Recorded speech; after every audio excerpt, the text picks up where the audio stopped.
Selamun Aleyküm. Bura Şamaxıda Cümə məscididir. 743-cü ildə tikilibdir. Hal-hazırda bu məscidin 1282 yaşı var.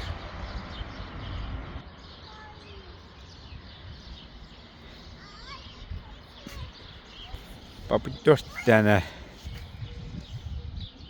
Bunların bu 4 dənənin mənasını bilmirəm. Bunu bilən varsa zəhmət olmasa desin. Deməli Şamaxı Cümə məscidi 743-cü ildə inşa edilmişdir.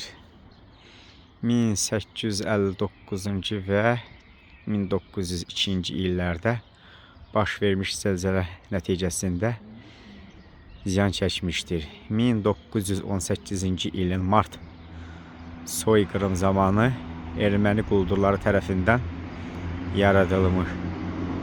yandırılmışdı.